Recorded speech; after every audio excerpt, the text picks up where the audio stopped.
up, everybody? Welcome back to another episode of Don't Give Up the Ship podcast. It's episode 125. Today I'm talking to Joshua Kelly, aka Harpy Daniels. If you're not aware, you can find him at Harpy Daniels on Instagram, TikTok, I already gooned it up. See, and this is a lot of what we talk about is I'm trying to learn. I know a lot of leadership has both the responsibility to their sailors and just kind of what I suspect is an anxiety about learning more about the LGBTQ plus community, trans sailors, whenever that becomes the norm, for them to be in service. It's I had an anxiety about that when it was coming up. And even when we were integrating submarines, there was a certain level of anxiety of I don't know if I'm going to be able to meet the needs of these new people. So I need to figure out what their needs are going to be, thinking to myself that they're different. And while there are obviously differences, basic human needs largely stay the same. When you're talking about it through a leadership lens, it's very much the same thing. All the female enlisted just wanted to be submariners, which is the same thing the dudes want to do when they check in. So it's not wildly different from a leadership perspective.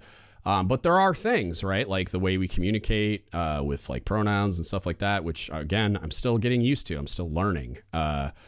And a lot of other there's a lot of variance. It's not just somebody's gay or somebody's straight. It's there's a whole myriad of terminology and different things that you need to learn in order to communicate with those people. But that's in my mind. And again, I still have a lot to learn, a lot of research to do. In my mind, that's the biggest hurdle. But that, at the end of the day, we're just leading human beings, which isn't wildly different from what you've been doing this whole time, hopefully. But it was a really, really fun conversation. I do feel a responsibility to kind of preface the podcast with I look at leadership of human beings as exactly what it sounds like. I don't care who you are, where you're from, what color your skin is, what religion you are, what sexual orientation you are, anything. Whatever lifestyle you practice is completely irrelevant to me. What I'm thinking about is what are your needs that I need to take care of so that we can best take care of whatever the mission is, whether we're talking about it in a military context, which here we largely are, but even just leading people anywhere at any time. All I'm about as the leader is taking care of you as the person that you are, whatever those needs may be, however they may vary, to get the job done and to make sure you're a happy, healthy person. And then you cross over into the I care about these human beings aspect of it, which is how I approach leadership and how I think everybody should. So if you have a problem with any of this, just don't listen. Just go somewhere else. It's fine. I'm not going to debate it. I'm not going to comment on any of the different ways these things can be interpreted. This is me having a conversation with another human being that is a sailor, right? These are my people. I don't care who you are or what you do. You're in the Navy, you're in the military, you're out of the military, and you're a veteran. These are my people. This is my tribe. These are the people who are near and dear to my heart. And if you have a problem with the lifestyle choices or just the lifestyle generally, because some in my view and in many others, and there might be science, I don't know, it's not even a choice. It's they're born this way. So it's they're just trying to be happy, healthy humans living a productive life, just like everyone is. So if you don't like how they're doing that, I don't care. Go somewhere else. I don't want to hear it. If you got backlash in the comments or you want to send me an email, let me save you the trouble. I don't care. I don't care. I don't want to hear it. I'm not going to have a dialogue about it. I don't care, right? This is a complete non-issue that I'm not even going to discuss. This is a sailor, me having a conversation with a sailor. That's what I do here. So with that, I really hope you enjoy this. I had a really, really great conversation with now YN1 Kelly. Congratulations. I learned that during the podcast that they got promoted, and they just found out the day we recorded. So congratulations there. Just going to go celebrate. And then it's coincidentally, honestly, I can't even take credit for planning it at this time. Coincidentally, it's the start of Pride Month. We actually had this scheduled for earlier in the week, I think, or last week even. And their schedule didn't work. So like it was just a miscommunication. I do it all the time too. I'm shout out to Mia. I screwed that up. Like we had a podcast schedule for Memorial Day and I just completely forgot that I was like, it's Memorial Day. There's nothing going on today. Like, of course, right? Like thinking to myself, like someone wouldn't schedule a podcast on Memorial Day, but she did. And I gooned it up. So my bad. I'm hoping she reschedules. But anyway, but yeah, it's just happened to fall on like, I think today's the first day of Pride Month.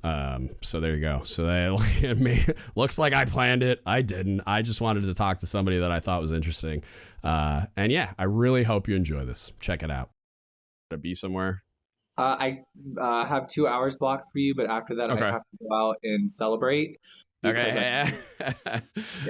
Yeah, because it's that time of year. Well, I like your shirt, by the way.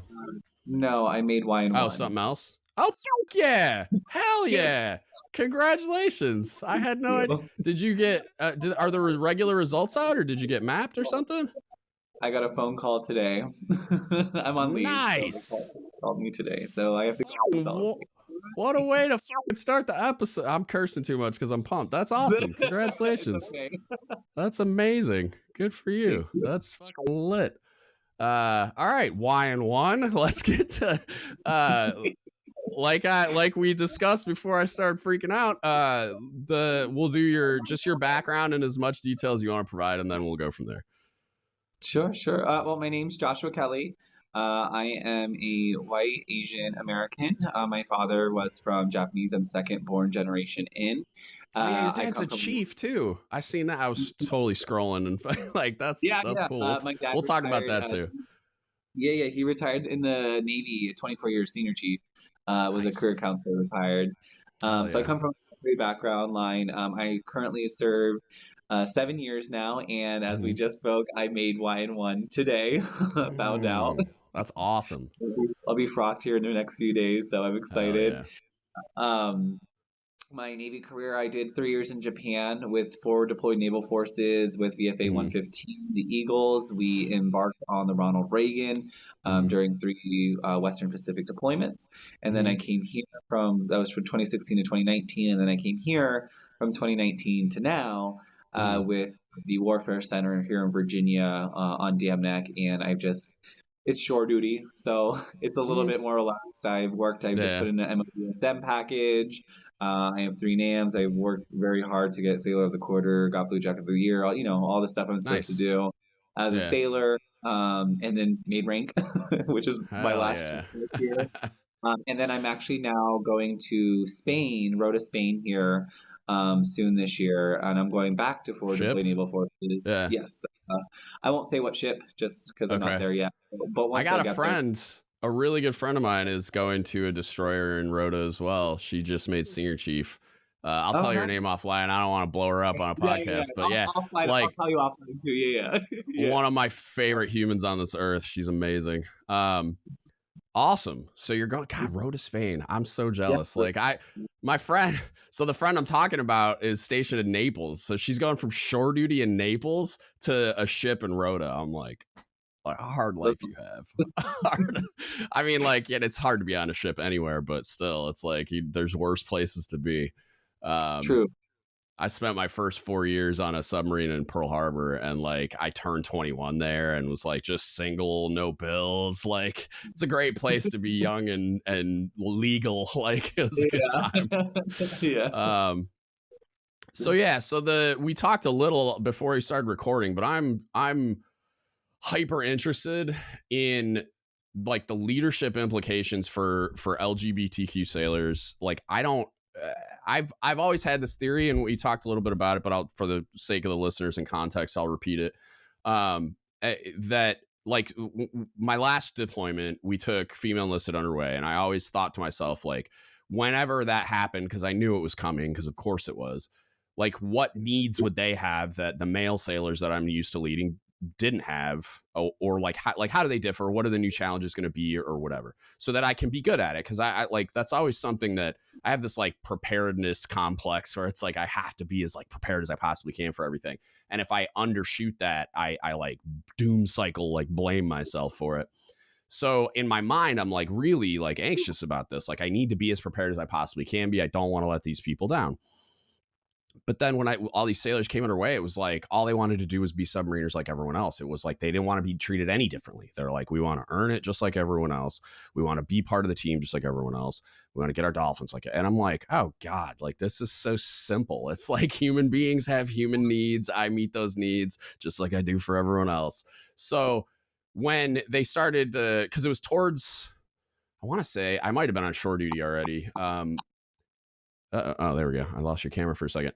At the end of, I think it was when I was on shore duty, so it would have been at the end of that sea tour, they started talking about transgender sailors going, like being in the military in general. They were going back and forth about the legislation and all that stuff. I'm like, okay, this is going to be a thing probably while I'm still in uniform, probably. So like what, I mean, it already is, but that's another context we can talk about. But, I'm like, okay, this is going to be like a new thing where it's like open and accepted, and leadership's going to have a concern about it. It's like, what do I need to do to meet their needs? Blah, blah, blah. And then I just thought back to that experience and I'm like, I bet you all this is going to like, it's not going to be this big change. Like everybody in leadership on submarines acted like enlisted women on submarines was going to be this huge adjustment and like having this talk about not sleeping with your sister and all this. And it's like, it's just people that want to be submariners. Like it's not different. And so I'm curious to talk to you specifically about like your community. Like what is it different? Is there like, I have a feeling leaders like out on the deck plates now, like chiefs that for the most part, like I believe in my experience, like even if they're ham-handed about it, even if they're incompetent and they screw it up, they genuinely have the best interest of their people at heart and are just like lacking the tools and education, which is why I do what I do. But it's like, I have this feeling that those people who may not have any exposure or experience with your community, like what they have like this anxiety about, oh God, whenever this happens, like, what am I going to do? And kind of like the same thing you hear triads talking about in the enlisted women on submarine context. So I'm curious, like, is that real to you? Do you think that that's a thing that people wearing khakis to work on ships that are like, oh, what if I have a transgender sailor, or if I have a queer sailor, or a like name the, like there's all the titles floating around in the ether. And like, even me, like I was doing research the other day to try to understand it the best way I could. Like, not that I wouldn't have questions, but like, it's like, it's not something I've ever had to encounter. And I want to be sensitive to it, just like cultural competency or anything else. So like, do you think that that's a real concern, or is it something that like, it's just, oh, you just meet human needs, just like with the female sailors, and stop acting like it's different? Like, what, I don't know, discuss that. You can start wherever you want. I know that was like a monologue. God, I do that sometimes. To first start with needs, no, you're absolutely right. I actually, the first conversation I had with my chief, she was my first YNC. Great story is I actually made the assumption she was making all these kind of comments about me, like seamen getting, like putting stuff away on the ship, first deployment, and I'm doing all these stuff that you normally would have to ask seamen to do, essentially. And I'm not being told anything. I'm brand new, like 2 months into the fleet, and I'm just like, are you told me to do this before the ship, putting it away? And I looked at her one day because she kept making all these underlined comments, and I'm like more like she was impressed. And I'm over here, I'm like, I'm just doing my job. I'm doing exactly what I was told. And I said, is it because I'm gay? I actually personally took offense to it. And she looked at me and goes, no, not at all. She goes, I've never seen a seaman just come in here and put the office together on the ship when we just got here. Usually it's the third classes. So it was kind of awakening even for myself, for my sensitivity to understand where she's coming from, because the Navy has its own culture too.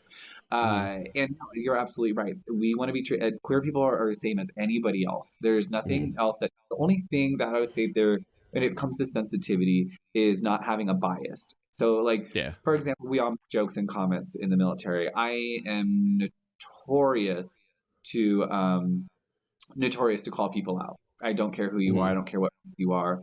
If I feel something that you said, I will call you out and I'll correct you. And people feel uncomfortable about that. And I think if anything, that's probably more concerned about than anything else is saying the wrong thing. Like when I mentioned pronouns before I came on, I can tell you, queer people don't give a fight about. So that's another thing. I always thought that in my mind. I'm like, okay, look, because go ahead. Sorry. I suspected. So we do care about pronouns. Like if if you ask me my pronoun, I expect you to use the right pronoun. If you don't know my pronoun and call me by the wrong one and you don't know me, I'm going to say, hey, that's the incorrect pronoun, and we move on with our lives. We have to make it. Like people are like, I'm going to call you a wrong pronoun. I said, you know how many people call everybody I know a wrong pronoun? And half the time we just sit there and we BS about one of my good friends, she's trans. And when she first came out and transitioned, and this was years ago, she's trans, and she said when she first came out, she literally looked at them. She goes, either way, I'm a bigger man than you. So like, what do you? She didn't care. But like, there's an adaptation. Now, of course, that's just me and some people. Some people are sensitive about it. But most people that are joining the service, you have thick skin. Like the most things I'm concerned about are the actual discrimination. I have been called an F slur in uniform by somebody else and around me. That I think I've heard the F slur, which is the derogatory slang word for people. I've heard that more in the service than anywhere else. So that's the only time I step up. So if any leadership's going to be there, that's the kind of stuff they need to be worried about. They need to be worried about the other people, not the sailor. They need to be about where people are from, because that's something that's taught by people who aren't around it. So like I even have one of my good friends, her fiance, but he met me and he used to say the F slur all the time. Like we'd all go to the bar. Game of Thrones came out. It's a Friday night, Japan. We just want to chill, and so we're all Game of Thrones, like F that, And I'm just like, excuse me, like I was like, you're not even gay. You can't even say it. What do you mean? That's our word. And he was like very like, it's not that big of a deal, blah blah blah. Well, he had a awakening, and he came to terms with it. And he hugged me. Now he comes to my drag shows. He's a huge supporter of me. Somebody called me an F slur one time in public, because it happens. He turned around ready to fight. I was like, nah, it's cool. You see, you're the sensitive one, not me. See, I'm used to this stuff. It's okay.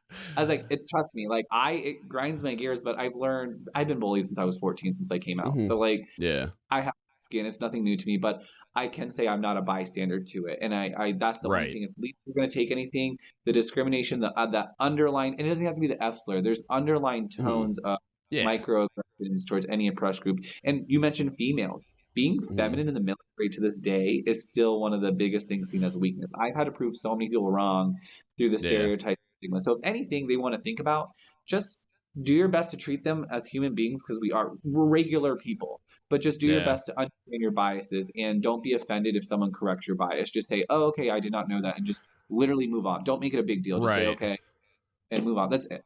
That's the because me and my wife talk about that sometimes, because we watch a lot of I watch news things on YouTube, and they talk about all the things going on in the world, and it'll come up, and and she's like a doom scroller on TikTok, so she'll see the world star videos or whatever where people are in conflict over ridiculous things, and so she'll see these videos where people are in arguments about well, you called me the wrong pronoun, and then she'll ask me about it, and I'm like, I don't think that's real.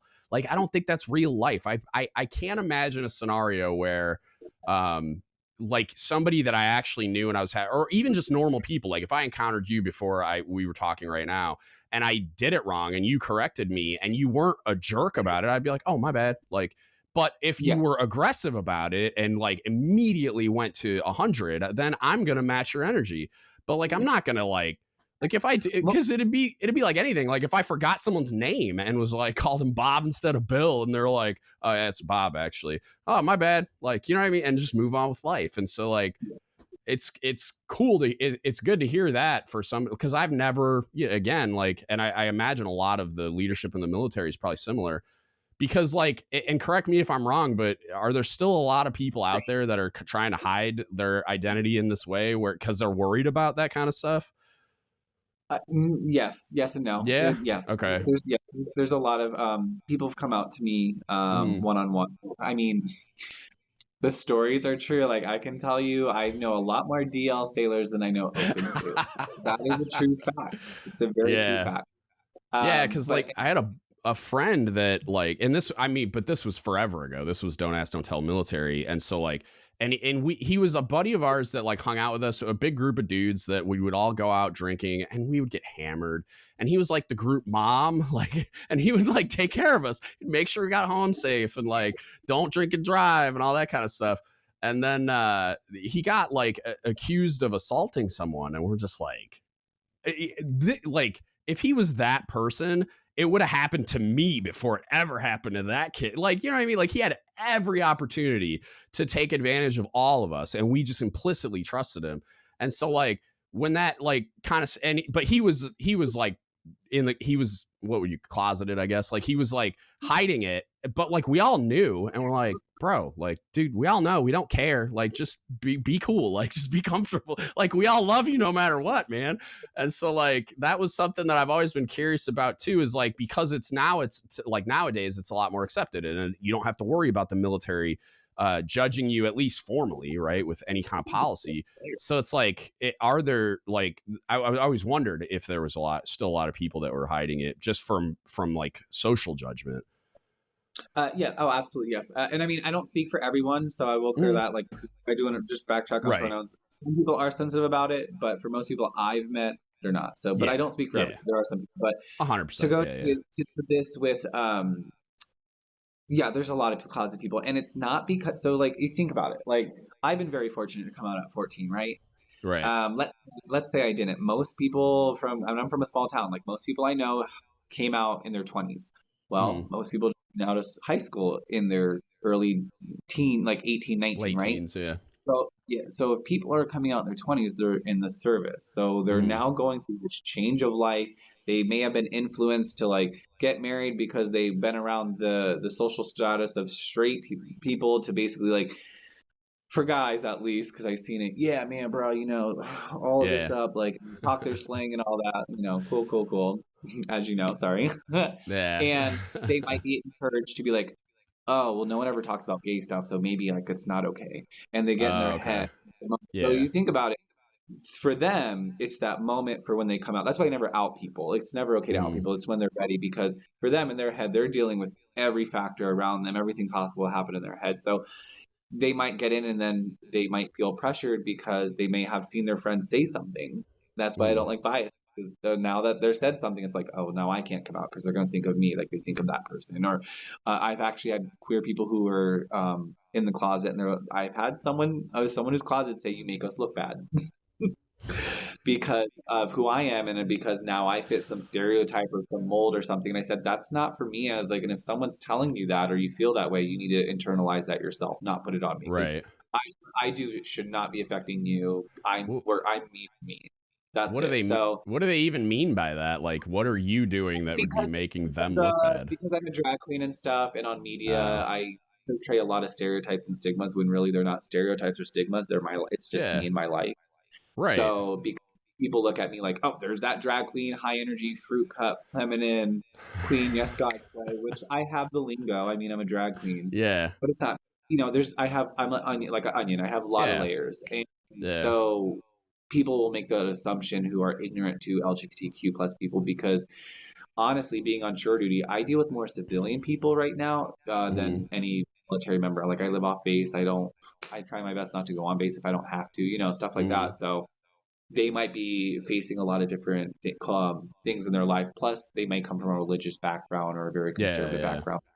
So a lot of factors play into place. But when you meet a lot of military people who come in, you know this, like, a lot of people come from those small towns. We don't get a lot of people from major cities. Most of them are people from areas of the world that are still learning. So because of that, they may just have it internalized. And that's why I think we still have a lot of closeted or buried people hiding their lives because of that. And the best way to fix it is, like I said in the beginning, talk about the biases, being able to have that open discussion. And if someone, like you said, you do know, that's great that you were there for your friends and that you didn't really force them to come out, but you did say whenever they're ready, you know, come out. That's something that's good to say, because that reassures them to do that. So, but no, I don't think there's many closeted people, but there's closeted There's closeted Yeah, there's people. still, yeah. And I know there's like a whole context before they join the military. Like maybe their parents are religious and they're worried they're going to get disowned or something. Yeah. Like I know there's a ton of pressures involved. So like it seems like as I was Instagram stalking you, like it seems like your leadership is very supportive where you are right now, but like what's your experience been throughout your career with leadership? And then like, and separately after that, we can get into like, I'm also very curious about you in leadership positions and if you found any unique challenges, but like, what's your interactions with leadership been throughout your career? For 90% of my leadership interactions have been wonderful. Awesome. My first command, especially my first command when I did drag on the ship on the USS Ronald Reagan MWR event, I was by myself when all the interviews happened because I was beach dead. I was taking care of all the broken and people coming in and out. You know, that was my job. I had to support the ship as the only admin person. So, because it was like my last year there, so I had to stay behind. And when I did, I went through all of that by myself. And I thought my CO was going to come back and I was going to be like kicked out. I really did because it was terrifying because you don't know what you can do or don't do. And I was brand new to the Navy, only in for like 2-3 years. Like, no, I came back and my CO and XO sat me down and they said, please don't stop what you're doing. We love what you're doing. You're incredible. Awesome. You're brave. At my first command. And then I came here and my first CO shook my hand and said, you're the first openly queer person and you've changed my mind so much on people like yourself and you've broken so many stereotypes. Thank you. And he's now a captain. He's a 06. And he now when I see him, he lights up. He's like, Kelly, like, how are you? And he's not the type either. He's like very like doesn't yeah. I was like skipper, hey. That's cool. And then at my second because I went through a lot of COs at this command just because it's a very high turnover rate for 06, so we got new ones while I was there. Nothing bad, but my second one, he was cool. He was okay. He did sit me down and ask about pronouns and the trans policy, so it was great that he was so open and forward to want to know, and he supported me as well. Just to knew that it trusted me to know how to give him the knowledge. Like for an 05, now 06 to come to me as his yeoman, he goes, hey, can I ask you about pronouns? I thought it was very like impressive. That's great. Yeah. Want to know. And that was before being willing. Yeah. That's amazing. Then now my current CO, I kind of feel bad. My skipper's incredible. I feel bad for her because all the stuff that is going through because I have gotten death threats and stuff. But she's like lockdown, NCIS. We're doing this. We're I'm protecting you. Like they're not coming for you. Like she's all about it. And I just with my senior enlisted and all them. I did have a bad encounter with one professional within a high-ranking position. I'll put it that way. I won't pronounce anything. Right. They did inform me all gays burn in hell. They did tell me trans people need to stop destroying their bodies. They told me that gay people need to stop choosing to be that way. And then they had a whole conversation with the third party. And it was just crazy. And I did open up a Simeo complaint, so any sailor listening to this, it does work because we were removed from the position and out of the command. They are now retired because they were like 6 months from retirement, so I know it wasn't going to stop that. But it did remove them, and it opened up an investigation and found out that individual was also racist and all these they were terrible. We found out so many things. Now for me, it was 3 different incidents. I didn't open up right away. Instead, I gave an opportunity to be educated. So, and it was difficult because I essentially was their sailor, and it was very weird to have a very high-ranking official sit there and say straight to my face, well, the Bible says gays will burn in hell, and I believe in that. Oh, God. So, like, let's start at the beginning. Why... you can have your... I grew up in church, man, like, and I'm not, like, a super religious person, but it's like, you can have your beliefs, but they're your beliefs. Keep that to yourself. Like, I don't understand the individual. It didn't even dawn on them because the next thing I said out of my mouth is like, well, I'm openly queer. Do you need some information, education about your biases and how you're talking to me right now? Because I said, and they're like, oh, well, let's just respect each other's beliefs, and like walked away. After you just told me I'm going to burn in hell. Get the fuck, come on. Like, so I wrote it. So what do? I write it down. Good. they saw the trans policy come out and they said, I just don't believe it should be in front of kids. Queer people are like abominations, and like trans people need to stop being confused in the head. I wish we had conversion therapy still, and Oh literally God, there's a whole documentary on how that shit doesn't work. So I looked at the individual and I said, do you need information on trans people? I said, I can get you the education. My twin is a sex educator and knows a lot about this. And I have information because what you're saying is very biased and discriminatory towards trans people. And they're like, let's just, how about just, let's not do it around children and everything else too. And they because the way they talked about it was like a normal conversation. They thought whatever they were saying was not wrong. Yeah. Yeah. So after that, I was in another room and they were having a meeting with a third party and just a small discussion. And then they said be engaged with choice and all these other things still going on. And of course, that's when I was like, okay, great, wrote it down. And I went to go report them because at that point I had enough information to really open up an investigation because now there's a third party because this was just one-on-one. So, I didn't want them to say, I never said that. So this time I really had the backing of everything. And like I said, when the investigation opened, all the people involved, we found out that this individual was also racist, terrible person, and then just terrible when it comes to just DEI. The individual was even sexist, didn't like women. It was crazy. Well, and it's like, the thing that gets me about people like that is like, you joined the Navy. It didn't join you, right? Like the organization has a standard and norms and policies and what you could call a belief system. And you elected to be part of this organization. And then when you're elevated to a leadership position, you're trusted with leading people that are operating within that construct and like accepted norms and all that. So it's like, what they are. Equal opportunities existed since the 70s. Like Admiral Zumwalt invented that back when my dad was young. So it's like, this isn't new. It's not like the trans policy didn't invent this. It's been here the whole time. So it's like why do you think that your personal beliefs play into this calculus at all?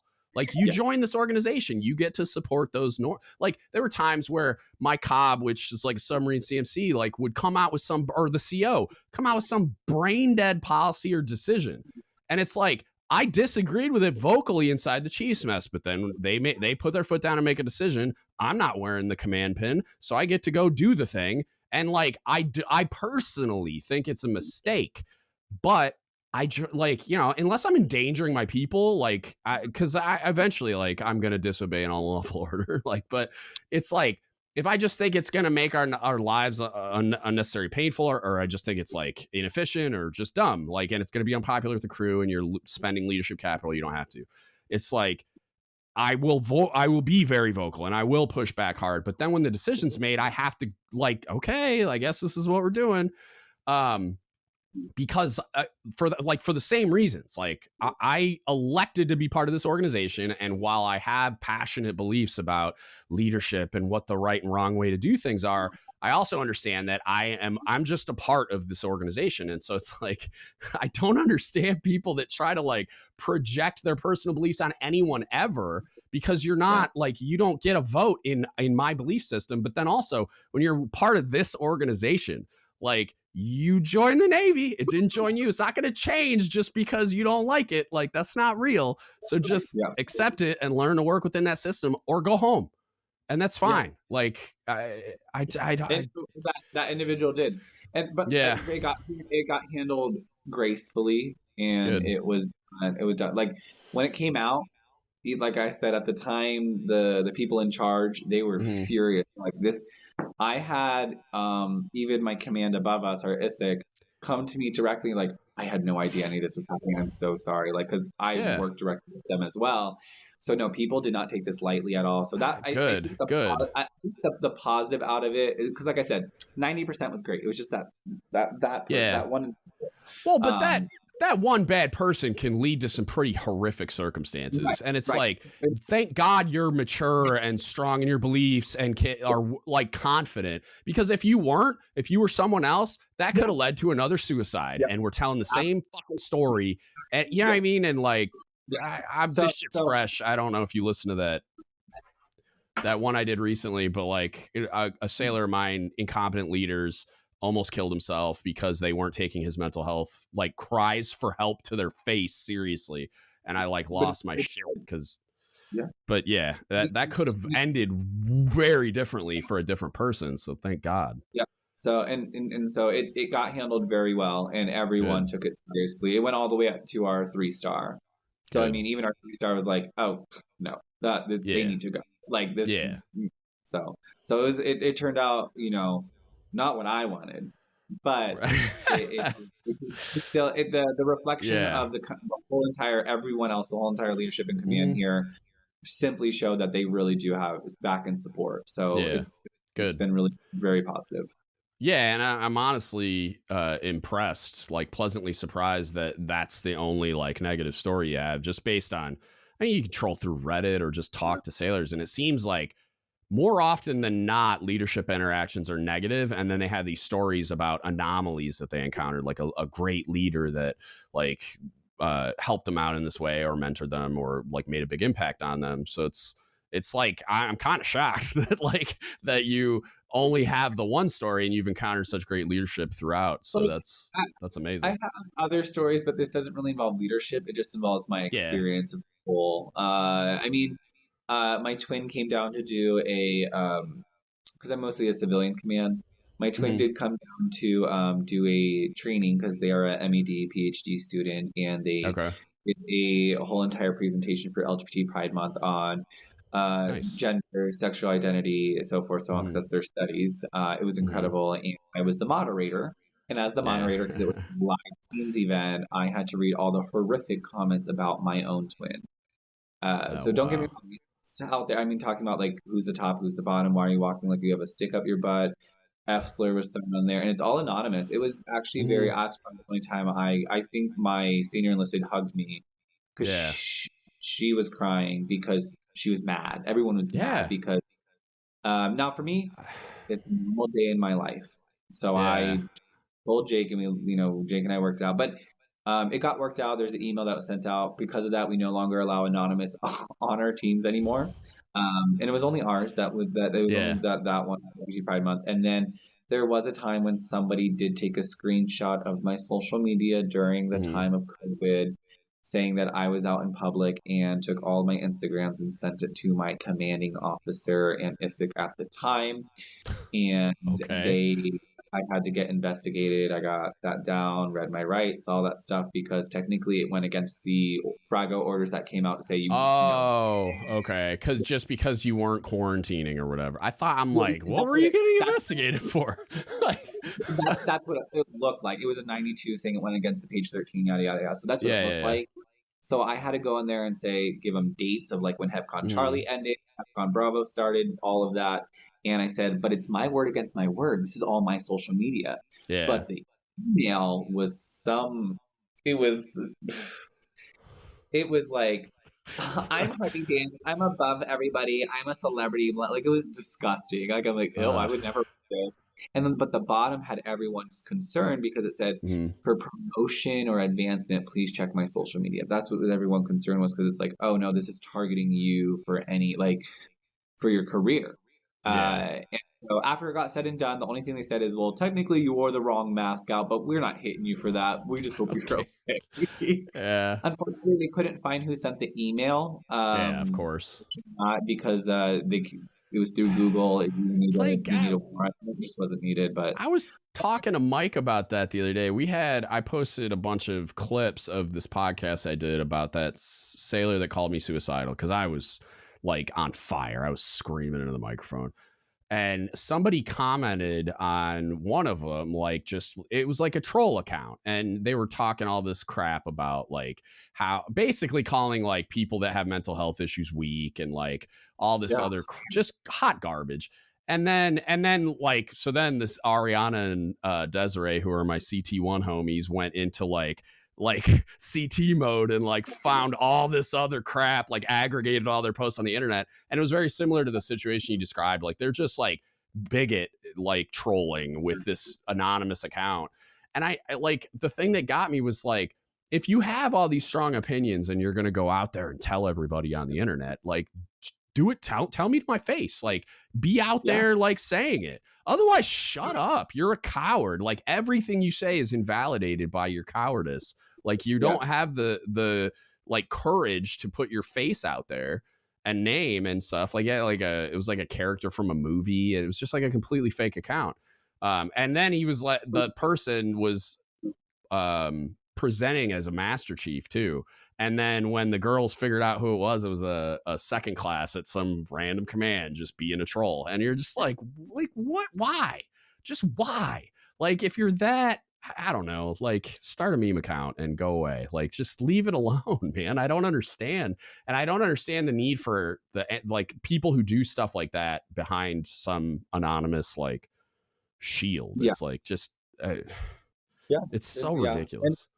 And it's true, but like I said, I was just very fortunate to have, because don't get me wrong, I was going through very mental health issues, especially during those times. I think, but my command took it seriously, and even now with all the death threats and like the stuff went on, people are like, you handled it with grace. I said, yeah, you didn't get to see what was behind the scenes.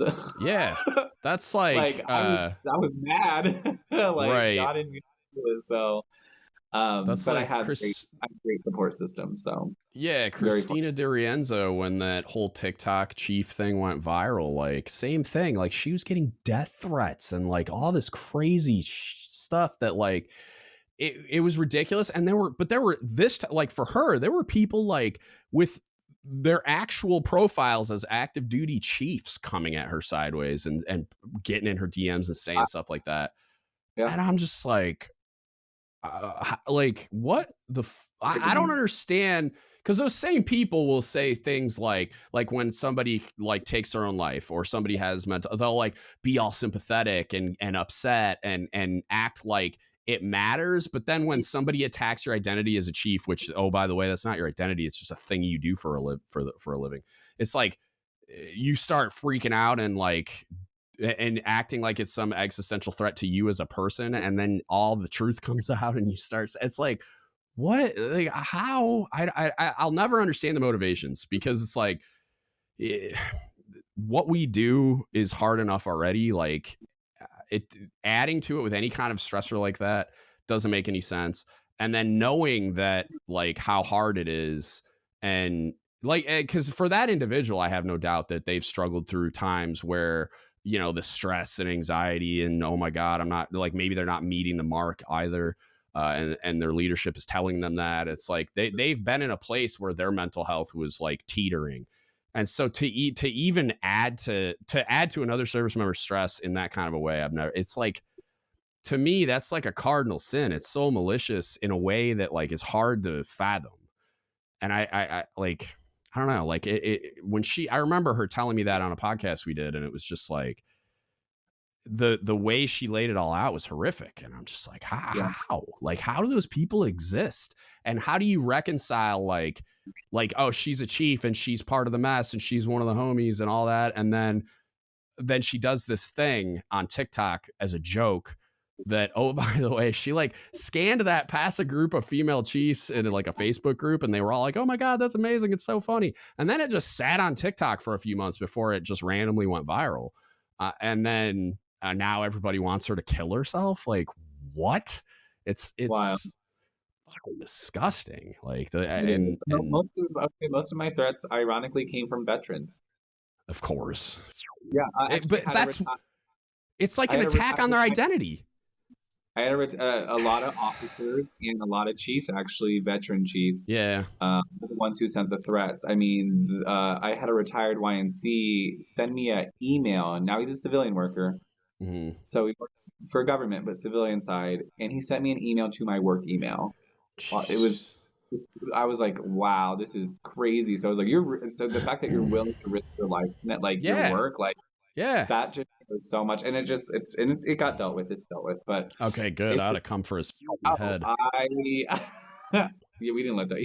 He put his whole signature and phone number and command he's at. Like, I do not care. Okay, like, you must have been ready to quit.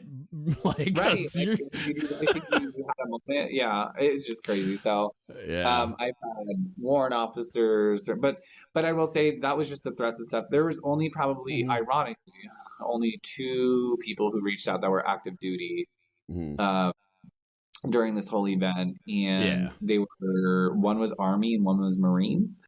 And I corrected them. One of them really thought they did nothing wrong. The second one was basically the same story I told you before about that high official, how they really think their beliefs. So I said, so I don't care who you are. I took a screenshot. I found both of their information because it's not hard, and I sent it to their command. So I don't know how that was done, but hopefully it was well.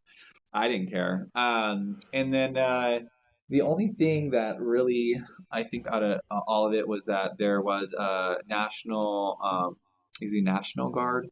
I don't know. They do a lot of, the only problem with any military media or anybody that possesses media and are in the military, you may have heard, they go by Angry Cops, posted this video about me, about the whole situation, calling Dylan Mulvaney, who's a trans woman, a man in a dress, and spreading disinformation.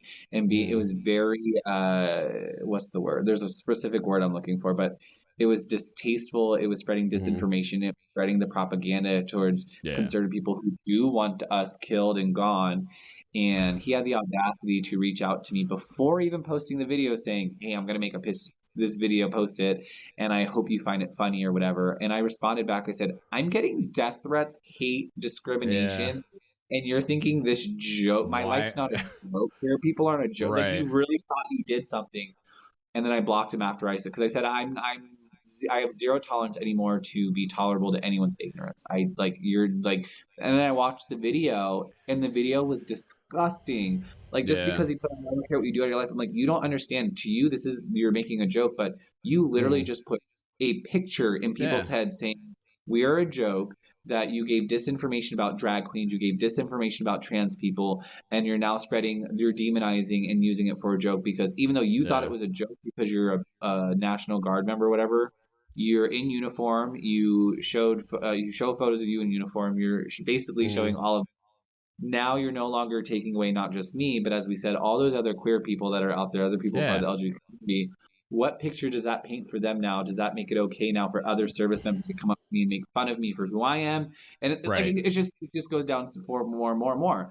And I requested for the video to be taken down, and he will not, because he wants to click. And then the audacity. That's the only reason he did it. Like, what other reason? I mean, he could be a bigot too, and that probably played into it. But like, no, it was just for click. He didn't care. He didn't care about that harm that was done or has been done. And he did that after I told him all the stuff that was happening to me. Then he had the audacity to. There's a first class who reached out to me, who is an active duty sailor, to stick up for him, and they wanted to do an interview with me for theirs. And I'll be posting it. There'll be a video on it actually about this. I make one soon. I'm just trying to collect all my information because I'm tired. Honestly, people are like, take the high road. I'm like, honestly, I've been on the high road. People need to be held accountable. People if I have to be held accountable to be where I'm at and live this life now as spotlight as the openly queer sailor, then I'm going to hold people accountable who try to go toe to toe with me, because again, I'm not here for people's biases. People are thinking that it's okay, and it's not, and that's what's driving me nuts probably about this whole thing. And it circles back to the leadership worried about this stuff. If I came to my leadership, went to my leadership right now, and they contacted that first class's command. He did not reach back out, thank God. But the way I bet he didn't. Probably got body slammed by his chain of command. Probably. And the way he just misconstrued all his information to kind of gain, because when he originally reached out, I thought he was just trying to be friendly, a concerned sailor, a shipmate. I really did.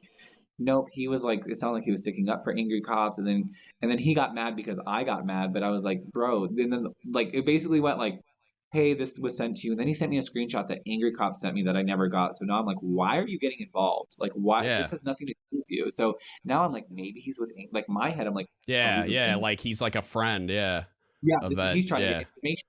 So I popped off. I said, first of all, I said the same thing I'll say to you, and I went off. He had the audacity to come back and say, I've written stories about LGBTQ plus members and I support. I'm like, honey, when you do what I did for the community, then you can say you're a supporter. I was like, I've raised monies for AIDS, people with AIDS, I was like, I raised $300,000 for Pride last year with Oh, Hampton Roads wow. Pride organizations. I've God done dang. so many prideful Yeah. events for drag in my community. I've opened Mhm. up spaces for fostering environments for teen youth. I was like my list can go on and on and Yeah, on. So I'm yeah. like, don't sit here and tell me because you wrote one story about somebody It's you're a like, yeah. supporter, girl.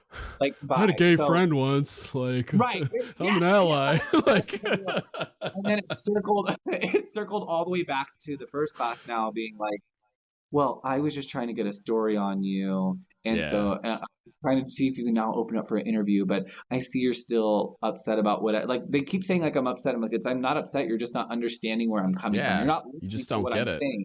Yeah. Right.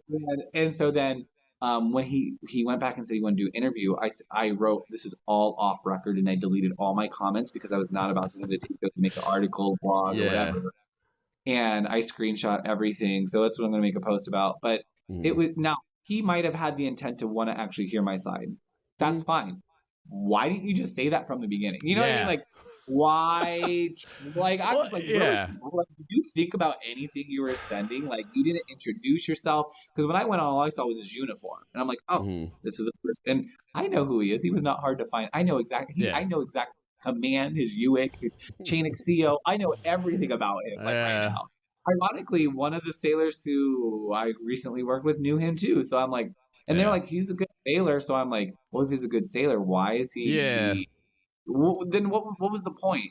But his last comment was, well, angry cops seem disappointed. Good, stay disappointed because he was Yeah. disappointed that I Okay. didn't like it. Oh, I'm sorry. I'm sorry. I didn't like your video. I'm sorry. What I make? didn't like it. Like Yeah. What makes you like, think I give a singular solitary? Like, who right? Like, cares? I was like, if anything, he should be more concerned that I didn't find it funny and understand why, Yeah. but he didn't care. He just wanted the Right. likes and sympathy. That's it. Yeah. Yeah. Yeah. You So, were anyway, you were the so hot topic at the moment. So he's like, oh, here's an opportunity. so those are the things I've seen a lot with other people in the service and such. It's more of Mm. that kind of stuff. But for the most part, besides those brave people who want to show their face, most of it is online Mm. trolls. I don't really get a lot of Yeah. accounts to see who it is. Right.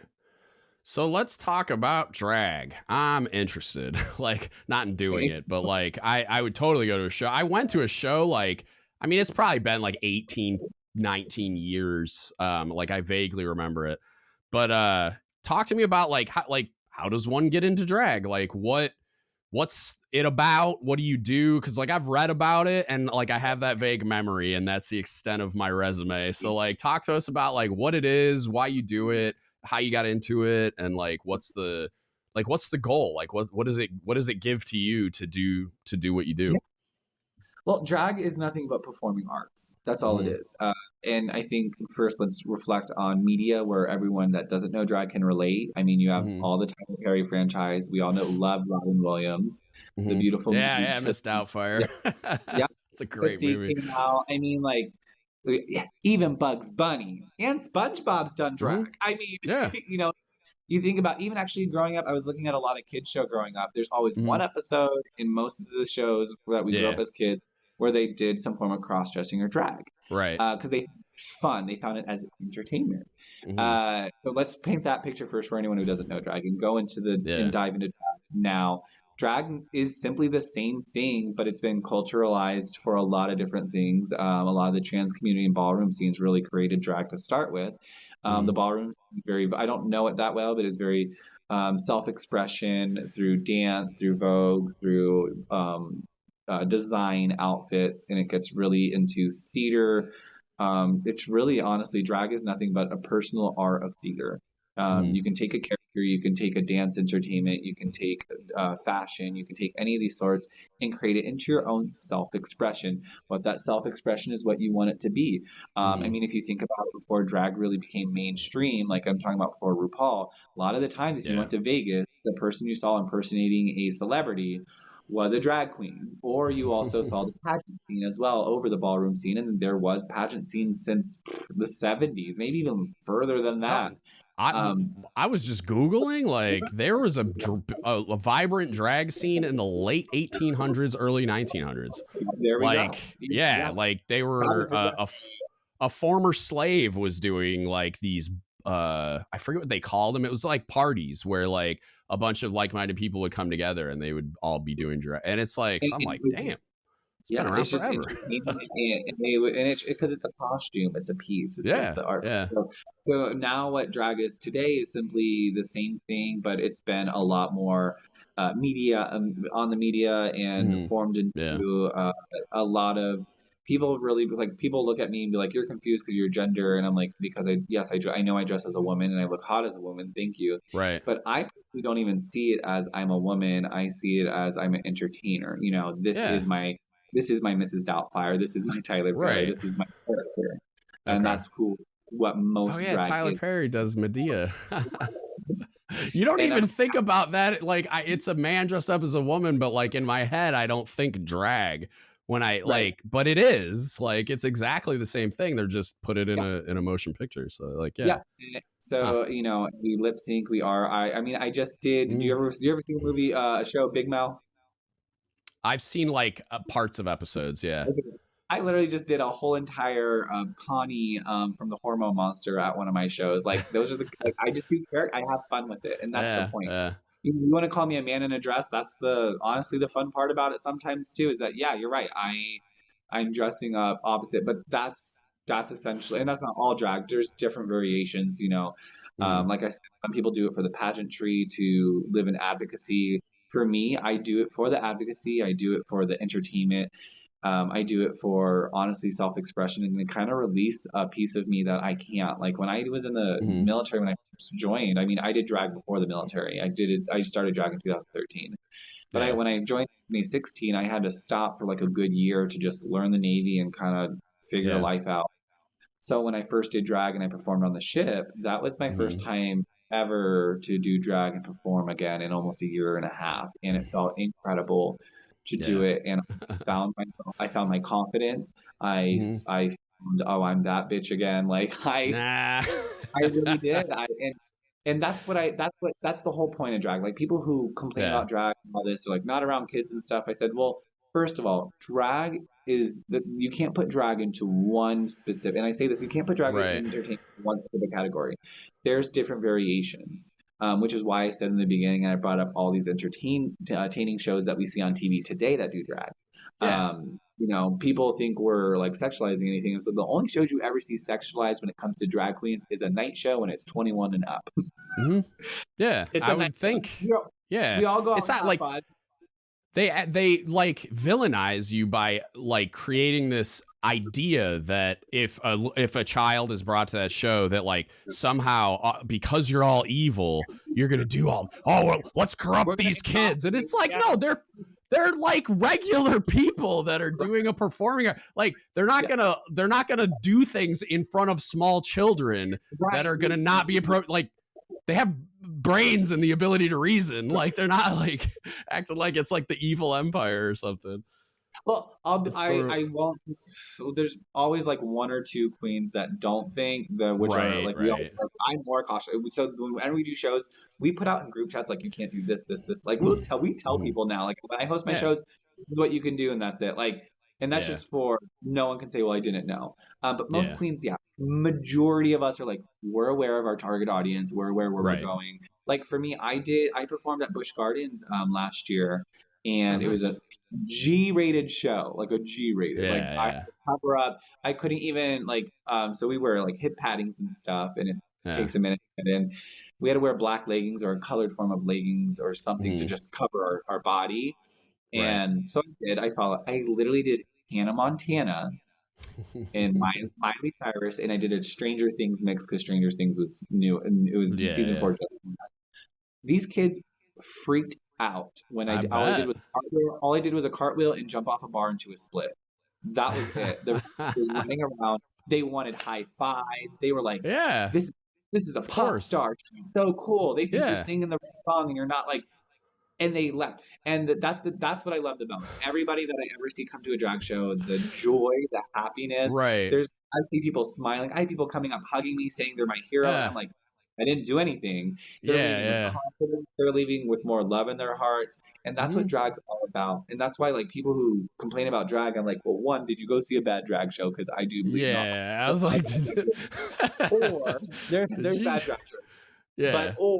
or is there, or did you just never see drag and you're just going based off what other people say? And Yeah, I was because gonna. Yeah, I bet you it's the second one. I bet you like most of the people that have an issue with it have never been to a drag show before, and so it's like you have to, even if you like you have this belief system that thinks it's terrible. It's like, and maybe this is just my wiring, but it's like you have to go look, like you have to check. Like I can't. Like it's like that. No, don't not until you try it. Like I need to go see. Like you need to go. How can I pass judgment on anything without experiencing it? And like, and even then, it's like if you went to one drag show in one place on one day, like that's like your anecdotal experience in that one moment. You need to go like see. You know what I mean? Like you need to go check it out because then you might have a good experience somewhere else. Like it's like doing research before you like pick a doctor or a dentist or something, you know, like I need to get the reviews and I might go to one place and it sucks. That doesn't mean all dentists suck. I need to go to somewhere else and see if it's like, you know, it's probably a bad analogy. I should have used restaurants or something. Yeah. But like, you know what I mean? Yeah, for sure. And it's interesting because people are like, well, it's what you wear in front of kids or doing that. And I tell people, I'm like, well, how many Beyonce photos do you see where she's in a leotard with fringe? Right. With her butt cheeks hanging out. Like, right. How many Ariana Grande ones or Lady well, Gaga or Taylor Swift? Or Taylor Swift. You know, all I've seen on the internet lately is Taylor Swift in like a leotard and you can see her butt cheeks. And that's little kids are going to that concert. But we don't got a problem with Taylor Swift's butt cheeks. Like, y'all have a problem with that. But we literally wear the same thing. Literally, actually, mine are probably more bedazzled, but we wear the exact same thing. So, but that's all. At the end of the day, that's all drag is. It's a form of self-expression usually through the art form of music and live theater performance. Mm-hmm. But I've seen people play instruments, sing live. I've seen. You know, they do have drag reading to children too, which I know is a big controversy now too. But I was like, have you ever gone to one? Have you seen like how many kids even know what that is? Like they probably just think that's like a real life cartoon character or like a real life superhero thing. Kids come up to me thinking I'm a Disney princess. Yeah. Every time there's a kid, and every time there are children, I'll do a Disney number because I love doing Disney. I've done a whole Elsa number, and this kid came up to me afterwards like, Elsa, can I get a photo with you? And I'm like, really thinks you're Elsa. Like I'm here for it. Like she's not calling you, the kid's not calling you Elsa because they like you're in character. Like, no, they really think you're Elsa. And it's like, they do. These kids aren't confused. They think like, if anything, they're confused about like a cartoon Disney movie being reality, not about a man dressing up as a woman. Yeah. And it's crazy because the only time it's put in is, and I think it really just falls down to, again, biases and people not being educated. Because I get compared to a trans person all the time. I'm like, I'm trans people. Honestly, there are, of course, trans people who do drag. Those are two different things. Like, yes, you can say I'm pretending to be a woman. You can say that.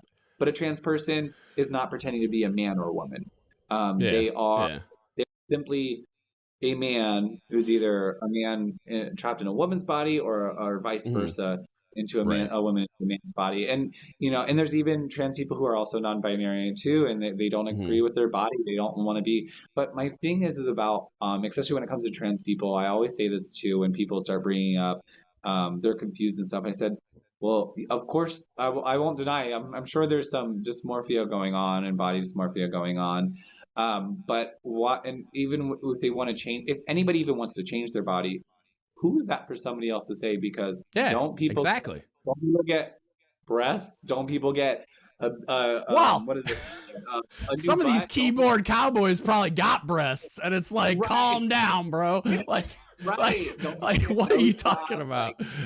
Right. And I mean, of course, there's a difference between enhancing your body and changing it. But at the end of the day, if it makes them happy, I know the education behind it, but I won't go into it. But at the end of the day, just people listening, and if it makes them happy, what does that have to do with anybody else here? And what's it exactly? But also, what's the difference between Kim Kardashian's butt and a trans person getting boobs, or a trans man?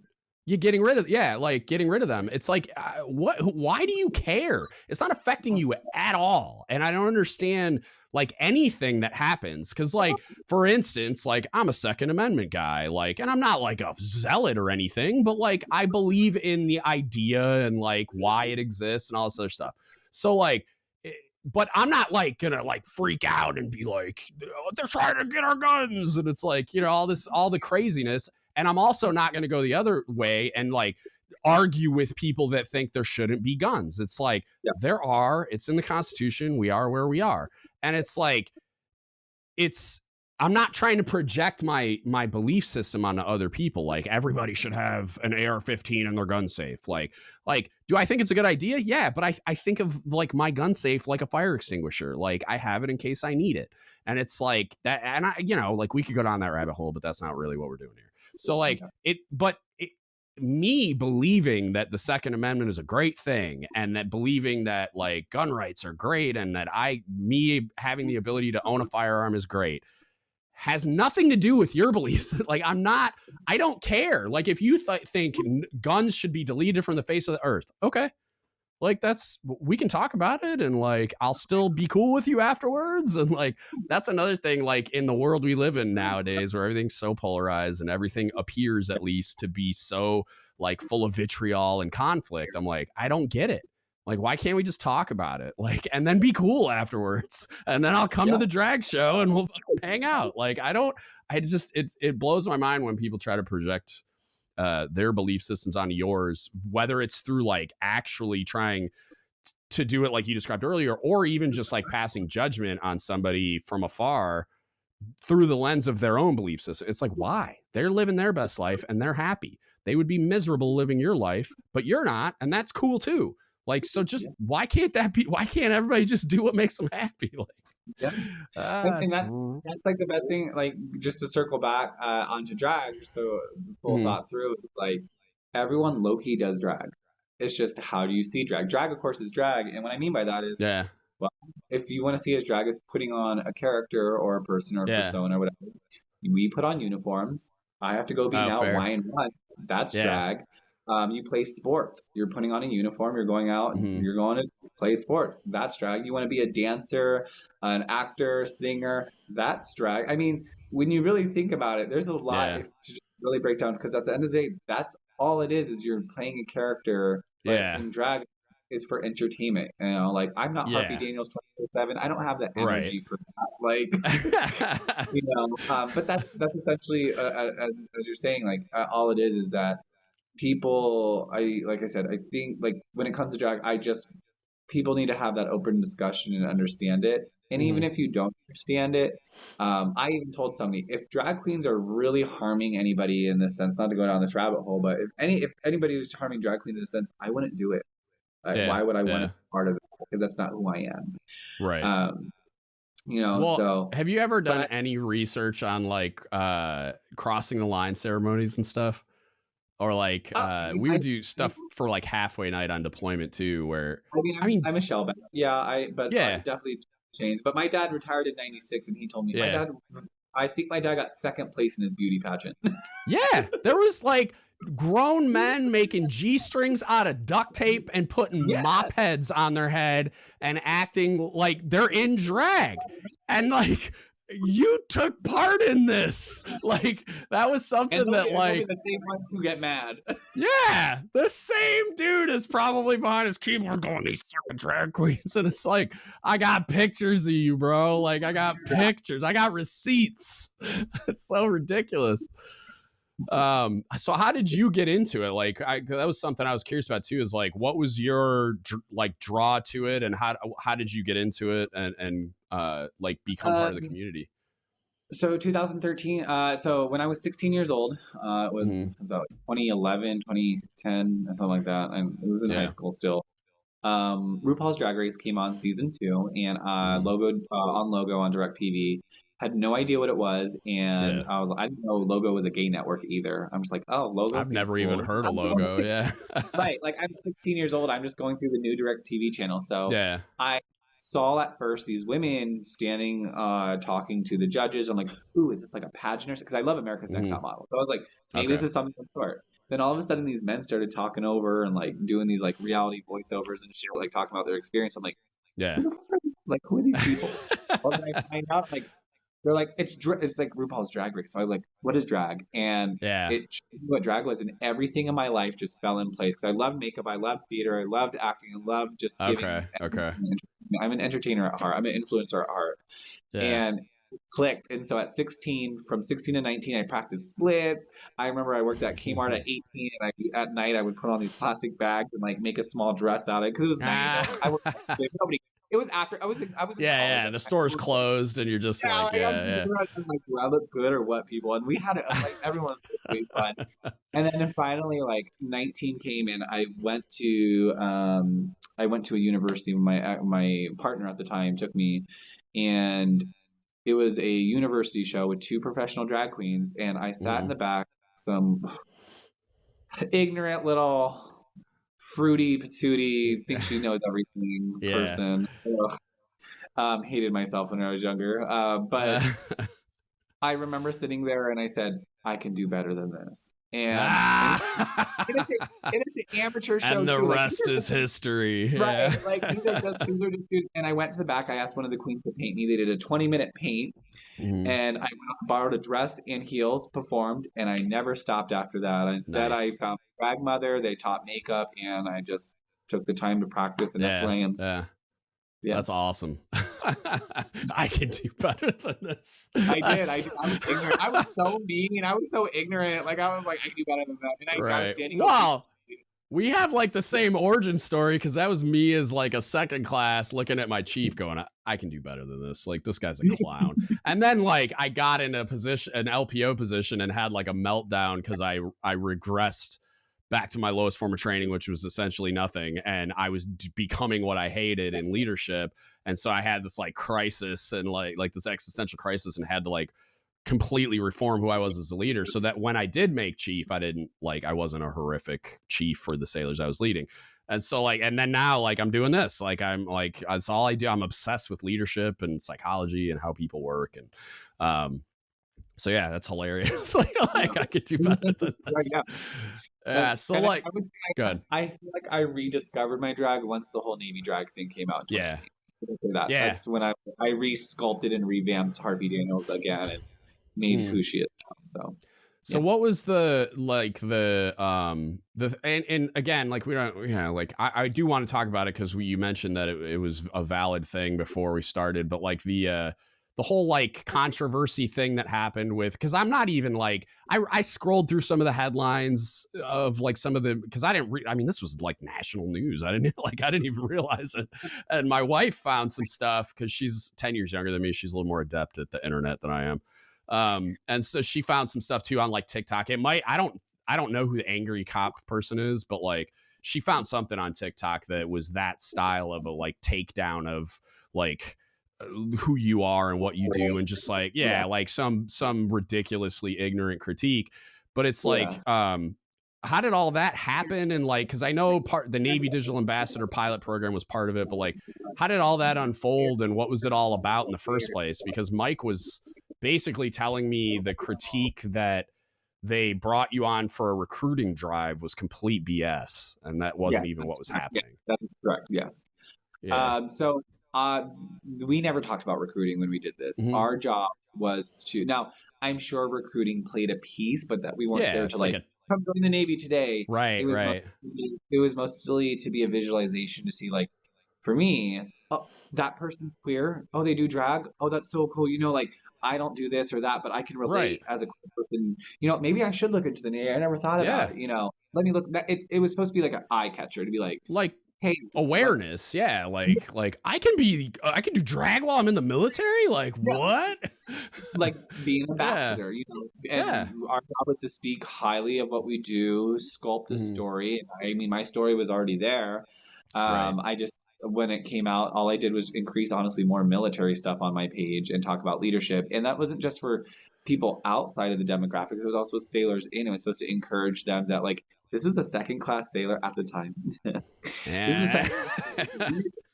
is a second-class sailor, and they're doing these things with these officers, and they're leading their command, and they're doing, like, I can be just as great as that and do more. Like I have a Yeah. voice as a sailor too. Mm-hmm. Like that's also what it was supposed to be incorporated as well, is that it could show that there's literally leadership among ranks. You don't have to be someone in senior leadership or khakis Yeah. to have a Yep. voice.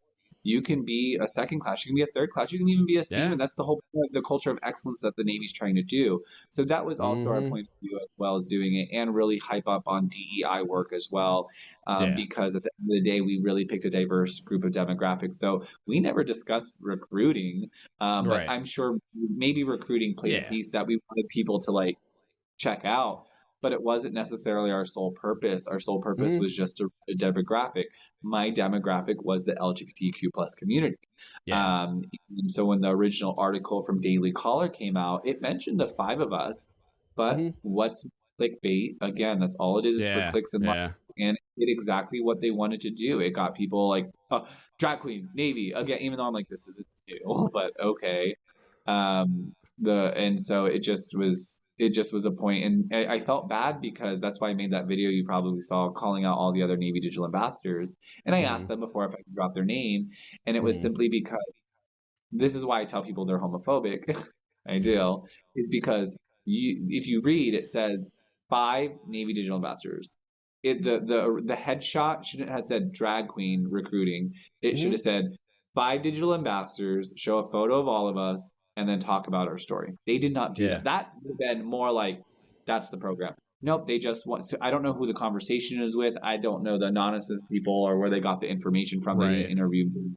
All of my interviews were from past ones. Like I think they took the one from last year when I did the USS Constitution Museum. They took that one and another one. So I'm just like, okay, cool. I said all this, but not for this article.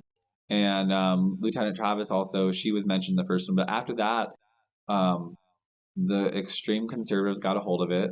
They took Graham Allen was the first one that I just saw take an old video from In the Know Presents from 2018, and it was a video collage of all of my Instagrams at that time. Because if you scroll all the way to 2018, you'll see all those same videos. Or you got to scroll far though. And said not in my Navy, and showed the In the Know Presents. Now that clip said I was 24, I was a third class, like that's how I was like, people are really believing this, like this, and it even said 2018 on it. And it's 2020. Why in there? And so basically said not in my Navy, blah blah blah. That actually is what sparked bigger controversies. So because what they did was take pieces of the article in one video, put them together, and they did exactly what was expected. All this controversy, the Navy's recruiting with drag queens. I even had a sailor at my own command say, "Why did they pick 5 drag queens?" I said, "It's one." They didn't read the article, not just the headline. And because people don't read, they just do your own research. And because of that, then I clapped back. Yeah. They thought it was to the Navy SEAL, like, and I was like, I didn't even know the Navy SEAL said anything about me. I didn't even know Alan if he was one or not. I saw it as someone online hating me, and I was like, let me tell you how I feel. And I said, DGAF. I don't give up. Like, And nor should you. Right. And I made a monologue saying you're going to pick and choose who you say thank you for your service to. I was like, isn't really honorable to your own service. And I've even had like when that Navy SEAL said like, I killed Osama bin Laden and like fought for my country for this. My response was, yeah, you did. Cool. You did. Yeah. Cool. That's great. That's your whole identity is you're the guy that like, come on. Right. Like, and I'm over here. I'm like,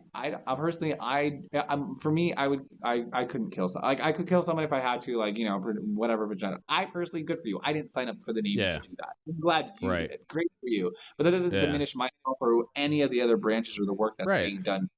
So let's take that away. Now we're looking at you fought for this. You did. My freedom to express myself is the same freedom. Is what you were fighting for. Yeah. Right. Like that.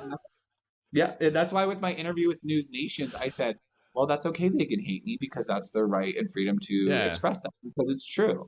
That's why I said, if you want to hate me, but hate me for the right, like, let me give you an actual reason to hate me. You know, if you're going to like hate me, like, let me like hit you in the face or something, like, or spit on you. Like, I'll be, I'm Like, already being punished. Let me do the crime for free. Like, let's go. Like, let me give you a reason to hate me. Like, Yeah. so it was that kind of stuff that got people interested, and because people got Yeah. interested, that's why we're here today. Because That kind of stuff hurts my brain. Cause like when the whole Colin Kaepernick kneeling thing was happening, everybody was like, everybody that was hyper vocal about it was like, you're disrespecting our troops. This isn't what we fought for. And it's like, nah, this is exactly what I fought for. Like this is exactly the point, is like his ability to express himself. Whether you agree with him or not is irrelevant. Like that's a whole different conversation. Like you agreeing with his reason for doing it, but like his ability to do it, no, 100%. Like that, like that's free speech. Like it just is. And then like the argument too that because I was talking to somebody about this on a podcast recently about like who should be allowed to join the military and not. Like we were talking about recruitment and retention issues that are like a huge deal right now. And it's like I was talking about it like from the aspect, because there were discussions when they were, and I forget the like details of like the legislation and all that, but when they were coming out with like the transgender in the military, like allowing them to join the military, it's like people were like, oh well, there's going to be like physical reasons, like medical reasons why they can't do the thing. And it's like, okay, like let's like step back for a second. I could recruit a potato if they could, like there are certain jobs where like let's say like sitting in a basement doing intel things. Like that's how like Ariana and Desiree always joke about what they do. Like they're in this deep, dark like basement that's air conditioning, sitting behind a keyboard. It's like a physically disabled person with like somebody with no legs could do that job. And it's like, and why do I care? Like if they can't complete the PRT like everyone else, because that their job doesn't demand that of them. If we're talking about being on a submarine, you need to be able to put an FFE and an SCBA on and run from forward to aft and do and climb the ladders and do all the things. But if you can do that, who cares?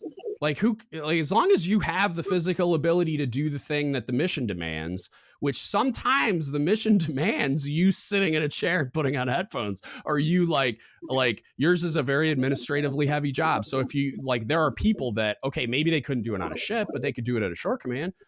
Or whatever. Like why does it make any difference at all who it is and like what they're doing in their free time, so long as they can meet the mission requirement, whatever that happens to be? Because for a Navy SEAL, like very few human beings on the face of the earth can meet the physical demands of that mission requirement.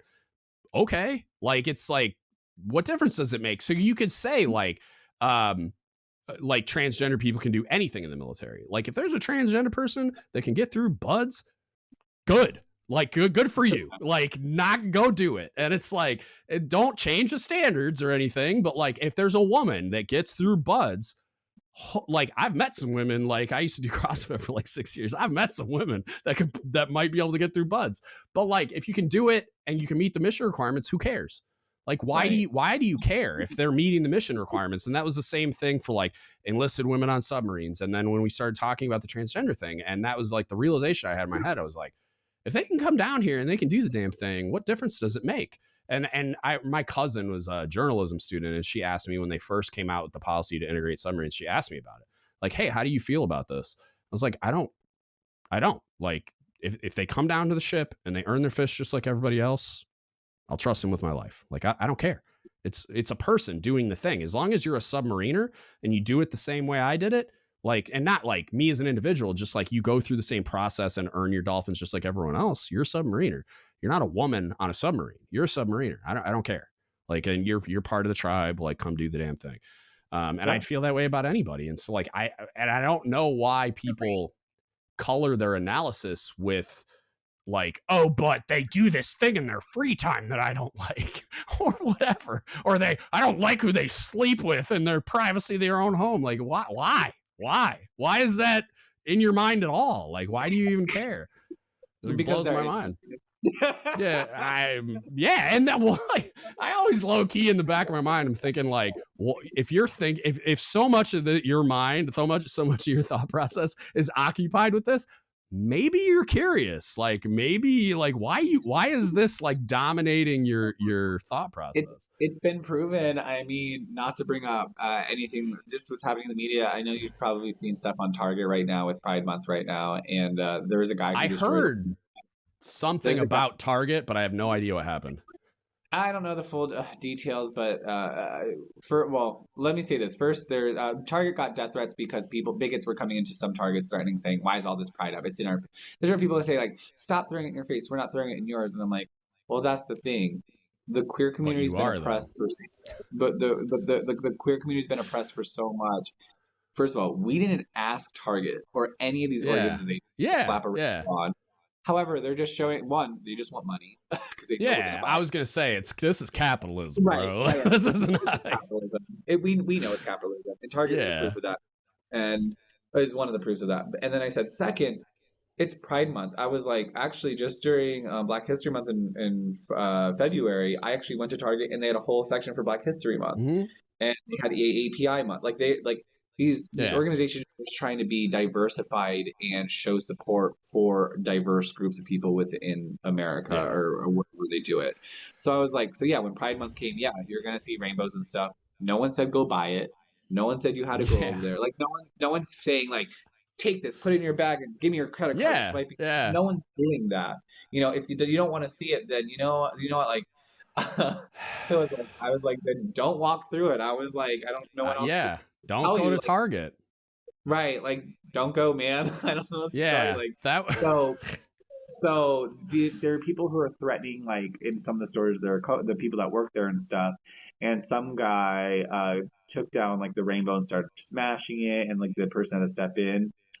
That person who smashed the Target, the rainbow in the Target, was found on Grindr. Grindr is a gay hookup site. And they were found on Grindr. So I said, wow. And it's really, we laugh about it, but it's like, we talked the irony. But it's what saddens us is that people feel so inadequate to be themselves that they have to then self-hate and spread that. And that's the bigger picture of all why we fight for what we're doing, because it's not just fighting for us to exist. It's fighting for others to not have to feel afraid. Yeah. Yeah. I wonder how if a lot of the bigotry that you see is actually is like a person that's just afraid to be themselves, like really not even like for the laugh, and the irony, but for the, like, no joke, like, because that might explain that interesting little slice of the human psychology of like, it is these people speaking out in the way that they are. It's like, why are you so passionate about this? Like, it doesn't make sense to me, who's like, I'm just a regular straight white dude.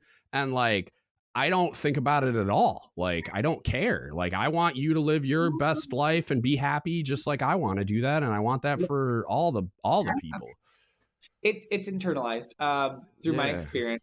This is way more personal. This has nothing to do with the Navy or a little bit of being drag queen. But as a queer person, it's a lot. I'm talking about like since when I was 14, I was online, stupid choices. Thank God I'm here today. But anyway, like I have a lot of history with closeted people, and a lot of the hate that you see is internalized issues they have with themselves. Because as a drag queen, I get fetishized a lot.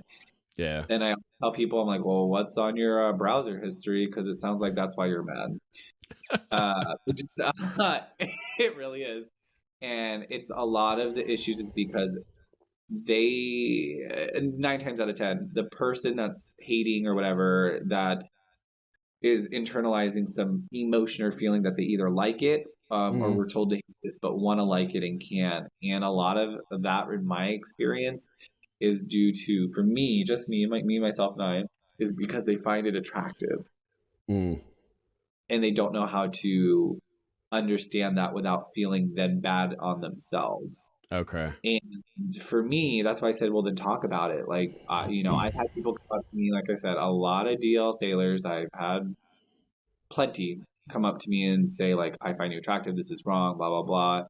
And I'm like, okay, well, do you want to talk about it? Like, I'm not into you. So that's the one thing, the fact that you thought like you could get into this is crazy to me.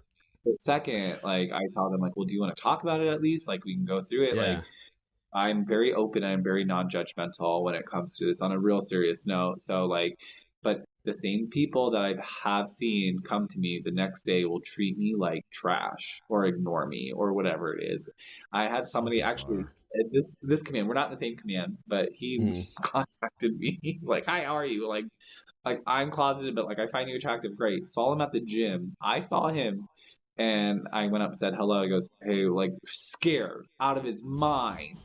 Because for me, even though you opened up all those things, you didn't take me on no date or nothing. I thought you were just being Yeah. like funny and opening up. So like Yeah. I thought I was gonna like I just coming over like a sailor to sailor saying, "Hey, Just bro." say what's up, dude. Like, it's not contagious.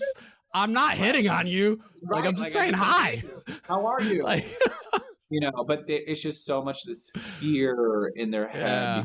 because they internalize. They've been taught that fetishizing or that attraction, I should say, not fetish, attraction is wrong. And that's where a lot of that comes from. Yeah. So That's in my that makes that's sense. my Yeah. experience. Makes And sense. it's very true. And if you look at media today, I mean, like that's why we get demonized so much, is because I know they do find me attractive in drag. I do know I'm a smoke show. I know. I put an hour and a half into the work, so I hope I'm attractive. That's hilarious. Is there, this is something I've always wondered too. And like, cause I just did some Googling, and like, I have like gay people in my life, but it's like my sister-in-law and one of my wife's really close friends, but it's like, it's not something we talk about.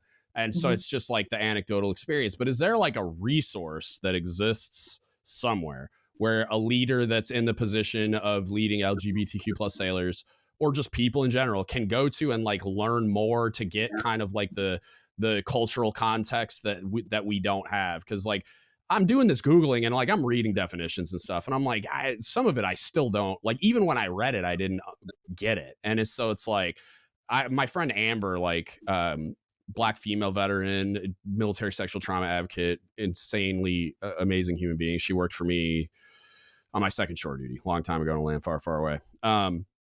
But she's like my person that I talk to about African-American things that happen in the world. Like I'll see things on the news, or I'll like when we were where we were, there was like these white nationalist marches. They're like burning crosses at the park down the street. And so like, and then some like riots related to one of the killings that happened. This would have been 2013 to 2016. So this would have probably been like 2014, 2015, something like that. And I would ask her, like, can I talk to you about these things as someone who like lives, like you've experienced it? I can't, like, I can read all the books, I can watch all the documentaries, I can do all the research, but I've never lived the experience of an African-American human being. So like, I just want to talk to you and have you provide me with as much context as you can. And because I just had this like intellectual curiosity about it. Like, I want to understand why these things are happening. I want to understand why people are angry about whatever. And then I want to understand like your response to it, and like your community's response to it with as like much context as you can provide. And she was always super willing to entertain me, because I was like, I'm probably gonna say something stupid. I'm definitely gonna put my foot in my mouth. Can you do it without hating me? And she's like, yeah, totally. Like, cause we're good friends. At the time we were like, I was her chief, but she was always super willing to have those conversations. And then I asked her recently, I was like, I've heard people in the African-American community and in other communities say like, it's not my responsibility to educate you about being whatever, like insert whatever cultural like label here. And I was like, well, then how am I going to learn? Like, and then like, but she was saying, the reason why she's so cool with having conversations with me is because I did my own research and I came with like educated questions. So like, is there a research source for people to go to and try to get that type of a context before having conversations, to try to like, cause like you were saying earlier, like I think a lot of people's apprehension when interacting is because they're like worried they're going to like put their foot in their mouth. They're worried they're going to say something stupid, offend someone, whatever.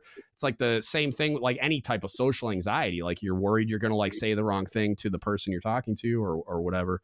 So I've always wondered, is like, do you know of a resource that exists, or do you like recommend a book or anything really? Because like for me, I was like, where do I go to learn this? Like, and even like, I became a college student when I retired, and they were talking about colonialism or something in a psychology class. And I'm like, I don't like, we read an article and I was like, it might as well have been in French. And I'm like, I asked my professor, I was like, where can I go to like, I need this decrypted. I'm a crawl, walk, run guy. Like I need the like kindergarten reading level version, and then I'll like work my way up. But like, I want to understand, but I don't like reading the article we were reading. I'm like, I don't know what's happening.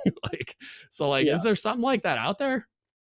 Well, I will put a plug in. I know I mentioned my twin before, but they do have a website that has a lot of great information and resources as well, and they have their own information. Say that again. It's called juicywithjake.com. Juicy with Jake. Juicy with Jake. This is your twin. Juicy with Jake. All their studies, they've been on PA Live. They've discussed a lot of the topics you've touched. They've talked about non-binary, trans people, the pronouns, all of it. You can check it out. They speak on their experience, and it kind of gives you a more in-depth of that personal one-on-one. They they are an LLC, so they do have their own business itself. So like if anybody yourself like wants a training or consultant or anything like that, they do that as well, plus drag. But besides just Juicy with Jake, there are some LGBT organizations like It Gets Better Foundation, the Trevor Project. If you check out those nonprofits, they do hold research and information as well. And normally I agree with like your friend said, like I do say like we are not your educators. Like, not everyone is going to be an educator. Now for me, I'm usually, depending how you come, if you come at me sideways, don't come talk to me. I look at you like, but again, if you come with me with at least an information or something that you're truly curious on, I might be able to answer it for you, and I will be happy to be open to have that discussion. And I love having discussions. I think knowledge is power, and it's always good. I love learning too, so I'm very much the same as you. Like I will go ask if I don't know. But no, Juicy with Jake is great because I've been on there, seen it and read it. I know they're my twin, but like I sit there and I'm like, who? Like sometimes I'm like, oh, this is okay. This is my twin. Okay, because sometimes I'm like, it's just such good like content that you're like, I was like, oh, my twin is smart, like very smart, very well educated. Like I'm not saying they're not, it's my twin, so I can say whatever I want. But I'm just like, they're incredible. So, but you can like the It Gets Better Foundation, Trevor Project. What's the other one? There's another one. I can't think of it. It's either No Hate or Stop Hate. I think it's No Hate organization. Each have their like websites, and they all have. You can just literally look up LGBT organizations, and they're usually like the first 3 to pop up. Okay. And when you go on there, there'll be links that'll say resources or education, because it is still for money and to get people out there. Yeah. But there'll be a link that'll talk about like, do you know what being gay is? Like, here's what it means. And then it'll say, are these the feelings that you're having, and so forth and so on. And it can like break it down like that. But if you are I always will tell people, especially on here, if you are looking for like a more in-depth conversation, it's going to be tough for the LGBTQ plus community because gay people don't live the same lives as lesbians, the same thing as bisexual, especially bisexual people. Yeah. They're the worst. Trans people don't have the same experience as the rest. So, I think if you have the opportunity to make friends and communicate and network at any time, have a discussion, have a conversation, but just know how to maneuver through that. And if you do offend somebody and they say they're offended, just apologize. And sometimes the best is just walk away or move on. Yeah. I was just curious, nothing towards it, because I always tell people is put yourself in their shoes, because I've had a lot of people come to me like that'll be like, I have a question, and they'll pop off, and now in my head I'm like, what ignorant dude is coming up to talk to me today? Like, I'm not ready to do this. When really the whole time they could have just been genuinely curious. So it's all about right. And like, well, and you're not a kiosk, you're a human being that has, like, you might just be having a shitty day, you know what I mean? Like make an appointment, calm down. Like, no, because I'm really interested in like the leadership stuff. And like you said, like, I don't think leading people in the community will be any different because basic human needs. But then at the same time, there are like the context, there's like the cultural context stuff that I feel like could be really valuable. And so like I've been interested in finding somebody that would be down to do like a podcast or a podcast series that's just meant to be like educational, like hey, go like you're like, here's the basics. And then like you're saying, like, then you have to dive deeper. You're going to have to like just form relationships with people and like talk to them and learn about how they live their life and to get like a better understanding, because there's so much, like, it's so nuanced that like, I'm not going to be able to understand it by talking to one person. I'm not going to be able to understand it fully talking to 10 people. Like, you're going to have to just like figure it out as you go through those interactions. But, well, dope, man. Like, this is fun. I don't think I forgot anything, but I feel like there's so many things I could talk to you about. I might have to hit you up again, but thank you so much for doing this. Like, I know you're slammed busy, and thanks for taking it some time while you're on leave, YN1, to come do the damn thing. I really, really appreciate it. And this was super enlightening for me. I'm definitely going to check out the Juicy with Jake thing and the other ones you mentioned. I'll put it all in the show notes for everybody as well. But where can everybody find you on the interwebs? TikTok, Facebook, or Instagram, Harpy Daniels. Hell yeah. Me, that's all my drag, but that's where I will post everything, because at the end of the day, as much as I'm a drag queen and in the Navy, I want to succeed as a sailor, which so far I have, and as a drag queen, I want to succeed as a drag queen as well. Oh, and quick note, I did win for the second year in a row, continue titled as the best drag queen in the 757, and I will be this year's, Harpy Daniels will be this year's Grand Marshal for Pride. Oh, so, hell yeah. Doing big things. Check me out. Yeah. Everything looked like it died down. Everything is now falling into place. So nice. Check me out, Harpy Daniels, on TikTok, any platform. Harpy Daniels, any day. You just honestly Google it. Yeah, for real. They'll find you on like major news outlets and all the things. But you can find it all. Hell yeah. Well, thanks again. I really appreciate it. Thank you. You have a good one. All right, I hope y'all enjoyed that. I had a great time. That was super fun. They were amazing. I learned a lot just from the conversation, but also the resources. I'll put them in the show notes if you didn't catch them. The websites I got, which I haven't even, I'm recording the intro outro same day, so like I haven't explored them yet, but Juicy with Jake is the website for their twin siblings. So it's like they have a whole, they're a student pursuing a doctorate level degree. I'm not sure in what yet. I have to go look, but and then they run this website as well. So I'm gonna go check that out. And then It Gets Better Project, No Hate, and Trevor Project are all things I'm gonna go check out. Highly recommend you checking them out. I do plan to follow through on the idea, like I've had this idea for a while about trying to get somebody on this, an expert, to do like a educational series on all of these things, for the reason that I talked about earlier. I think there's a lot of leadership that has an anxiety that they're not prepared and don't have the tools to lead these sailors that are in these communities.